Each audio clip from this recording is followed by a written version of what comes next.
What is up, guys? Welcome to part 3. In this one, I am basically going to go over what I did to the motor. I'll talk a little bit more about it. I know I kind of gave a heads up in terms of where I got it, how much it cost. This is going to be kind of more just going over like what I've done to it since I had it, which is basically just a mild refresh, I'd call it. I also wanted to quickly show what I'm going to do in terms of cooling system. This seemed like a good video to lump that into. So I'll show you guys what I bought and talk a little bit about the reason why I went with the system I went with. So I think I by mistake in one of my videos called this a motor build, so to speak. It's not a build. I did not tear into the block at all. Just giving a quick summary. So I took the water pump off, ended up not doing a new one, figuring if it's bad, I'll replace it. Again, this is somewhat of a budget build. So I ended up just actually painting it because I had the paint. So it looks a lot better. Did do new Felpro water pump gaskets. Did do a new thermostat. Ended up doing an OEM thermostat. I bought a lower temp one that did not fit. So just ended up sticking with OEM. Bought a new thermostat outlet. I freshened up the tensioner, bought a new tensioner pulley. Throttle body, did a new gasket, again, painted it, sticking with the factory truck throttle body for the time being. Did not pull the intake manifold, but I did clean it out as much as I could from up top. I'm sure at some point I'll need to pull it, but for now I'm just trying to get the motor in, and kind of stage one is to get it running. Took the valve covers off, painted the valve covers with wrinkle black paint from VHT. Turned out pretty good for the most part. Get a little bit of a close up there. So definitely a lot better than it was. I also needed a new one of these filler necks. So I bought an OEM one from GM. Talked about the coil packs a little bit already. So just did a quick refresh, replaced the ones that needed to be replaced. Let's see, did spark plugs. I did paint the block. So I did this paint job is probably about a 6 out of 10, but a lot better than it was. It was rusty, so I used a wire brush. I got all the loose stuff off, power washed this a bunch of times to get all the dirt and grime off, and then used a brush on Rust-Oleum barbecue and grill paint. So super high temp paint. I've used it on other stuff. I think it should hold up pretty well for an engine block. What else? Painted the block. I have a new starter on, replaced the dipstick tube, and also had to get a truck dipstick because the van dipstick is much different. Oil pan, I'll go into detail on that shortly. In terms of oil pan, I didn't know how well this oil pan would actually fit. Some of the videos and forums that I've seen, people switch over to just a different pan, a non-truck pan or whatever else, or an aftermarket pan. I'm just gonna rock it and see what happens. So I didn't want to put too much money into this thing. I had some high temp silver paint, so I basically cleaned it up, painted it. I'll show the underside in a minute. Cleaned out the underside. What else? ICT oil block off plates, because I won't be running an oil cooler. Outside of that, it definitely looks better. It doesn't look great, but it looks better.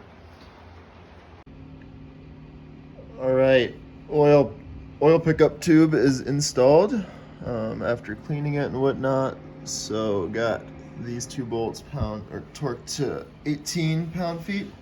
And then over here you can see the Melling little foot is installed, and these are both torqued to 9 pound-feet. I also cleaned all the mating surfaces really good after scraping with rubbing alcohol, so basically ready for the oil pan gasket. So that will be the next step. I'll show that once I get it on.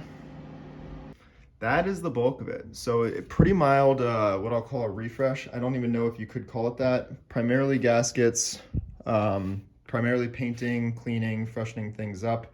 These motors are known for, so they didn't have DOD, which is, to me, was desirable because I think that's probably the worst of the two. but they did have variable valve timing. Because of that, most people do delete the VVT. They make a few different kits. You basically need to get a new front cover, a new, at the same time, I would probably do a cam.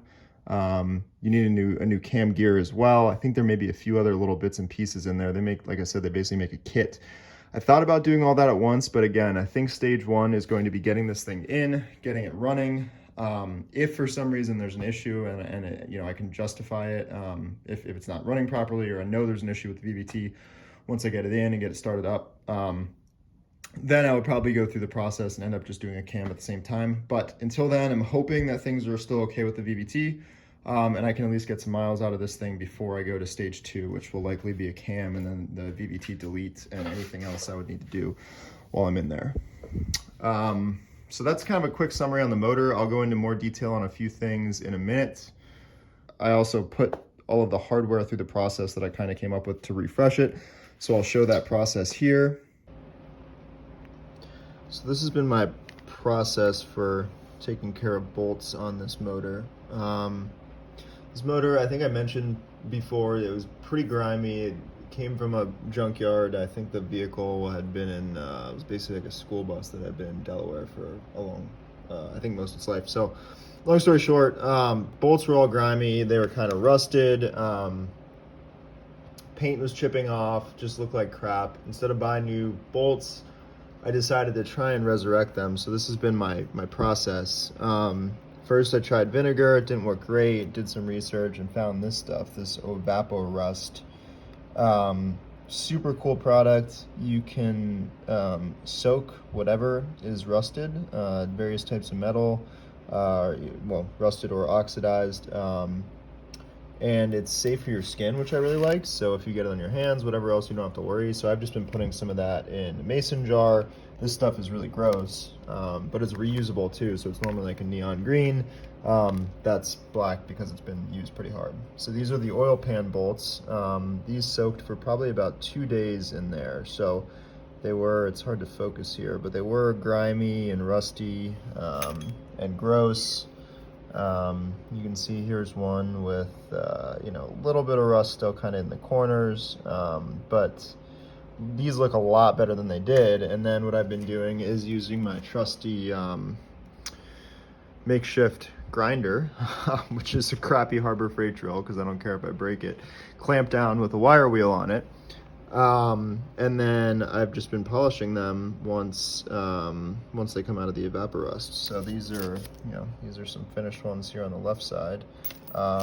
And then I'll let them soak in a little bit of WD-40 to prevent them from rusting. So yeah, pretty big difference from, see if I can get a side by side, but you know, you can see, if I wish I had one that went in before the Evapo-Rust, but even just, you know, from Evapo-Rust to polished, pretty big difference. So I've been doing that for all the bolts on the motor. My thought was this is basically free, right? Other than a little bit of Evapo-Rust and a little bit of labor, this will work for, you know, it's not a show car by any means, but down the road, if I end up building it further, you know, I'll probably do new hardware, get zinc plated stuff, whatever else. But for now, looks a lot better. Not too much work. So hopefully that little tip helps you guys too. One thing I don't know if I talked about was the back 2 exhaust manifold bolts. So you can see there, this one looks just a hair bigger. But I basically had to drill both those out. Common issue on these, those rear bolts broke off on both sides. I had bolts broken off in the head. Those were the only ones, is the back one on each side. So I basically used various drill bits and then drilled them both out and had success, luckily, with both of them. I don't know how to weld. I don't own a welder. At some point I'll probably buy one and teach myself. So I couldn't do sort of the weld a nut and you know, back it out technique. I did buy extractor tools. On one side I broke the extractor tool off in the bolt, which made it that much more complicated. So those did not work. So good old-fashioned just drilling is really what it came down to. If I had to go back and do it again, I probably would have bought a reverse drill bit. I think that would have helped. But yeah, that was a bit of a pain. It's done. Bolts thread in here. They seem to hold pretty well. I had to tap each one of them just to, run the threads down, but it worked. Here is a view of one of the bolts that I drilled out. One of them I actually got so perfectly centered that I was able to pull out the threads, and you can see it's just kind of a shell of a bolt. So just kind of show and tell. I thought it was kind of cool that this piece came out. It was very satisfying after drilling on it for days on end. So as part of the motor video, I'm going to give you guys an overview of what I decided to do from a cooling system standpoint. Obviously, a factory 4-cylinder Colorado radiator with 270,000 miles is not ideal. At a bare minimum, I wanted to do a new radiator. Did a bunch of research and found out that the V8 Colorado radiator actually has a bit higher capacity than the 4-cylinder radiator, so it's supposed to cool a bit better than the 4-cylinder one. So instead of buying a new 4-cylinder one, I decided to go with the V8 radiator. It's almost the same. Dimensionally, it's the same. Like I said, a little bit higher capacity. The only thing is it's got this extra cooler here. I believe it's, I'm not sure if it's a trans cooler. I think it might be a trans cooler. That's built into the radiator, and we do not need this. So I bought some plugs, ended up getting the wrong size, but the plan is basically this is what they look like when you get it. So it's some type of press fit plug that the V8 would use.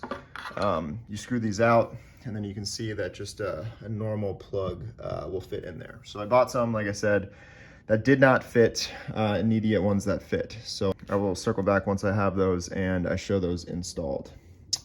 In terms of cooling, so wanted to go with an electric fan. There's a few different options. Well, I should say there's actually not too many options for the Colorado. There's definitely some eBay options that you can go with. There is one guy on the Colorado forums. He makes a drop-in electric fan conversion for the V8 Colorados. I reached out to him, and he quoted 300 some, I think, with shipping, which to me, it didn't seem like a bad price, but for a budget build, I was really trying to show what the budget route would be here. I thought it'd be a little bit more fun to kind of piece together my own system, and I thought I could probably save some money that way. So I ended up looking around a ton to try and find shrouds that were comparable in size. Ended up going with Speedway Motors aluminum shroud. That was a little over $50. So this, if anyone wants to take the same route, Speedway Motors, it's a 23.75 by 18.75 shroud. From a width standpoint, it's almost exactly the same as the Colorado. It's literally almost perfect. From a height standpoint, that's the 18.75 dimension. I had to take about 1/8 of an inch off of it. And then I also had to just notch out the corners. If you see right in here, I had to take a little notch out. That allows the shroud to just kind of fit right down into the radiator like that. And then the top, there's just a small little gap there, which I'll probably put a little piece of foam in there. So at this point, the shroud fits almost perfectly. The only thing that I'm waiting on is when I have to go to the hardware store and get some plugs here. When I do that, I'm gonna get a couple little L brackets. And the L brackets, this plastic is just structural. It's not part of the actual radiator. So I'll probably use some self-tapping screws, go into here with 2 or 3 L brackets on each side, and the L brackets will basically hold the shroud in place. I've already drilled the holes here for the fan. So for the fan, I went with along with the Speedway Motors, while I was there, I went with their 16-inch electric fan. That was $36. And then I also went with their fan controller, which is kind of a plug and play with their fan. Their fan controller kit was $42. And I think it should be fairly easy to install. So, and if anyone's interested, I can include part numbers in one of the videos here. So in total, as long as I did my math right, for the shroud, the fan, and the controller, it was about $130 without shipping. And then the radiator is a CSF I got through, I think it was Summit Racing. And the radiator was about $100. So figure $100 for the radiator, 130 for the shroud, shipping, call it another 20 bucks. You're looking at about 250 bucks that I spent for the cooling system, not including any hoses or anything like that, but for the radiator, shroud, fan, which is, you know, less than it would have cost me just to get the drop-in fan through the guy in the Colorado forums. So I may regret it. We'll see how the thing cools, but the Speedway fans had pretty good reviews. I think it's going to work out pretty well. So I will film once I get the plugs installed, and then I will film the process of getting the shroud actually installed and the fan bolted up, and then this should be good to drop in.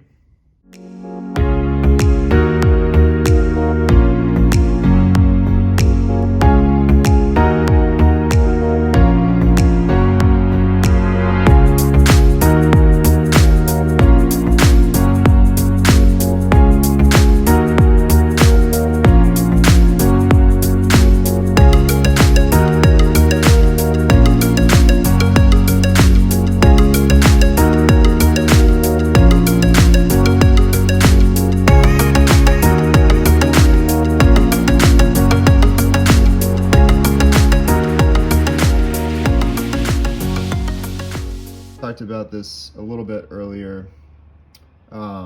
Speedway motors, shroud, 16-inch Speedway fan. Picked up some hardware store hardware. These are just 1/4-inch nuts. So got those in there with nylon lock nuts. This is just little aluminum angle iron. I bought a 3-piece section from Home Depot, cut that into 6-inch, two 6-inch sections. So there's one on that side, one on this side, one on that side.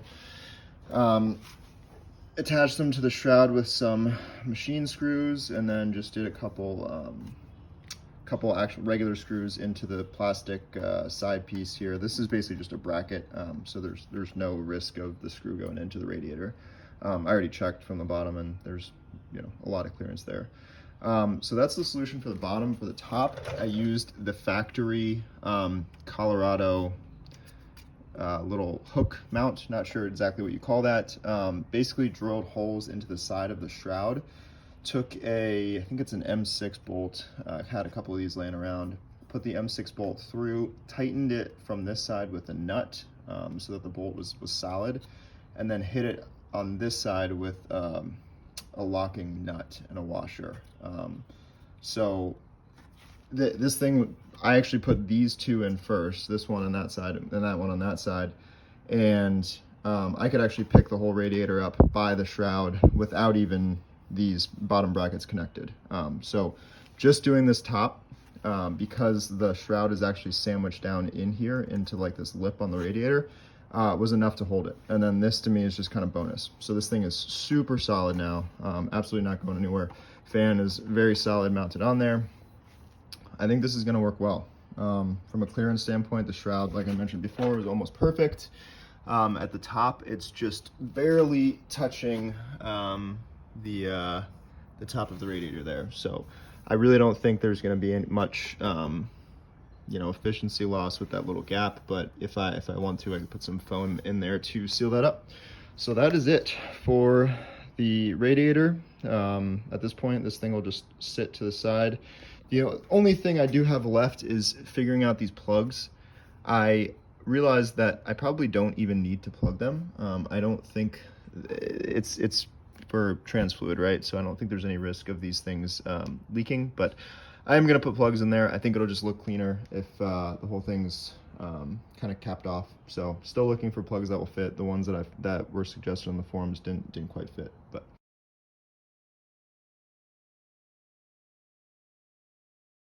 So that is it for the motor. If you see behind me, we are now up to current day. So this is the current situation with the truck. In the next video, I will show the process of removing the motor, and then we'll start on the actual swap. For anyone following along with this we're now current. So a lot of the stuff I'd kind of filmed before, but we're now at the point where I've filmed a lot, and I've posted a lot of what I filmed prior, and now this is all going to be current. So we're in kind of mid-April. This coming weekend, I plan to pull the motor, and I will film the process as I go through it. Thanks for watching, guys.